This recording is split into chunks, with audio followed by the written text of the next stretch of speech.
Hi friends, welcome back to my channel. ಇವತ್ತು ಸೂಪರಾಗಿರೋ ಹಲಸಿನ ಹಣ್ಣು ಹಲ್ವಾ ಮಾಡೋದು ಹೆಂಗಂತ ಹೇಳ್ಕೊಡ್ತೀನಿ ಬನ್ನಿ ಫ್ರೆಂಡ್ಸ್. ಮಾಡೋದು ಹೇಗಂತ ನೋಡೋಣ.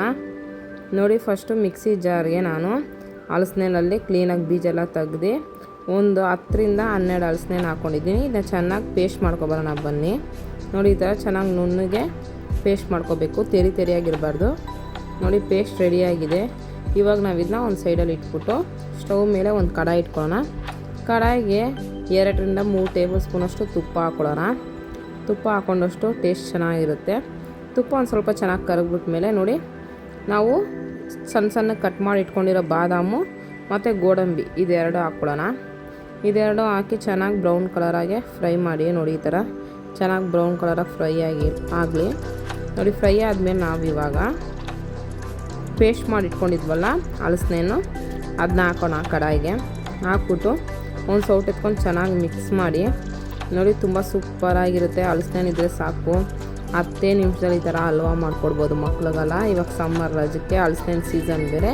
ನೀವು ಎಲ್ಲರೂ ಮನೇಲಿ ಒಂದು ಸಲ ಟ್ರೈ ಮಾಡಿಬಿಟ್ಟು ಕಾಮೆಂಟ್ಸ್ ಬಾಕ್ಸಲ್ಲಿ ಕಮೆಂಟ್ಸ್ ಮಾಡಿ. ನೋಡಿ, ಕಲರು ಎಷ್ಟು ಚೆನ್ನಾಗಿ ಚೇಂಜ್ ಆಯ್ತಾಯಿದೆ. ಇವಾಗ ನಾವು ಇದಕ್ಕೆ ಒಂದು 50 ಗ್ರಾಮ್ ಅಷ್ಟು ಸಕ್ಕರೆ ಹಾಕೊಳ್ಳೋಣ. ಸಕ್ಕರೆ ಜಾಸ್ತಿ ಹಾಕೋಕ್ಕೆ ಹೋಗಬೇಡಿ, ನೋಡ್ಕೊಂಡು ಹಾಕ್ಕೊಳ್ಳಿ, ಯಾಕಂದರೆ ಹಲಸಿನಲ್ಲೇ ಸ್ವೀಟ್ ಇರುತ್ತೆ ಅದರಿಂದ. ಅದಾದಮೇಲೆ ಒಂದು ಚಿಟಿಕೆ ಅಷ್ಟು ಏಲಕ್ಕಿ ಪೌಡ್ರ್ ಹಾಕ್ಕೊಳ್ಳೋಣ. ಇದೆರಡು ಹಾಕಾದ್ಮೇಲೆ ಒಂದು ಸೌಟ್ ಎತ್ಕೊಂಡು ಚೆನ್ನಾಗಿ ಮಿಕ್ಸ್ ಮಾಡಿ. ನೋಡಿ, ಸಕ್ಕರೆ ಕರಗ್ತಾ ಸ್ವಲ್ಪ ನೀರಾಗುತ್ತೆ. ಆಮೇಲೆ ಒಂದು 5 ನಿಮಿಷ ಚೆನ್ನಾಗೆ ಮಿಕ್ಸ್ ಮಾಡ್ತಾ ಇದ್ದರೆ ನೀವು ಚೆನ್ನಾಗಿ ಗಟ್ಟಿ ಆಗುತ್ತೆ. ನೋಡಿ, ಇವಾಗ ಇದು ಸ್ವಲ್ಪ ಬೇಗ ಗಟ್ಟಿ ಆಗೋಕ್ಕೆ 1 ಟೇಬಲ್ ಸ್ಪೂನಷ್ಟು ಕಾರ್ನ್ಫ್ಲೋರ್ನ ನಾನು ನೀರಲ್ಲಿ ಮಿಕ್ಸ್ ಮಾಡಿಬಿಟ್ಟು ಇವಾಗ ನಾನು ಕಡಾಯಿಗೆ ಹಾಕಿದ್ದೀನಿ. ನೋಡಿ, ನಿಮ್ಗೆ ಬೇಕಂದರೆ ಹಾಕ್ಕೊಳ್ಳಿ, ಇಲ್ಲಾಂದರೆ ಸ್ಕಿಪ್ ಮಾಡಿ. ನೀವು ಈ ಕಾರ್ನ್ಫ್ಲೋರ್ ಹಾಕಿದ್ರೆ ನಿಮಗೆ ಗಟ್ಟಿ ಆಗುತ್ತೆ. ಅದರಿಂದ ನೋಡಿ, ನಿಮ್ಗೆ ನೋಡಿದ ತಕ್ಷಣ ಗೊತ್ತಾಗುತ್ತೆ. ತುಪ್ಪ ಎಲ್ಲ ಸೈಡಲ್ಲಿ ಎಷ್ಟು ಚೆನ್ನಾಗಿ ಬಿಟ್ಕೊಂಡಿದೆ ನೋಡಿ, ತುಂಬ ಸೂಪರಾಗಿದೆ. ಮಕ್ಕಳೆಲ್ಲ ತುಂಬ ಇಷ್ಟಪಟ್ಟು, ಮಕ್ಕಳು ದೊಡ್ಡವರು ಎಲ್ಲರೂ ತಿನ್ಬೋದು. ಆದರೆ ಒಂದು ಸ್ವಲ್ಪ ಕೊಡಿ, ಜಾಸ್ತಿ ಕೊಡೋಕ್ಕೆ ಹೋಗಬೇಡಿ. ನೋಡಿ, ಸ್ಟವ್ ಆಫ್ ಮಾಡಿಬಿಟ್ಟು ಒಂದು 2 ನಿಮಿಷ ಚೆನ್ನಾಗಿ ಮಿಕ್ಸ್ ಮಾಡಿಬಿಟ್ಟು ಸೈಡಲ್ಲಿ ಇಟ್ಬಿಟ್ಟು ಬಿಸಿ ಆದಮೇಲೆ ಮಕ್ಳಿಗೆಲ್ಲ ಒಂದು ಚಿಕ್ಕ ಬೌಲಲ್ಲಿ ಹಾಕ್ಕೊಡಿ. ನೋಡಿ ಫ್ರೆಂಡ್ಸ್, ಸೂಪರಾಗಿರೋ ಜಾಕ್ ಫ್ರೂಟ್ಸ್ ಹಲ್ವಾ ರೆಡಿಯಾಗಿದೆ.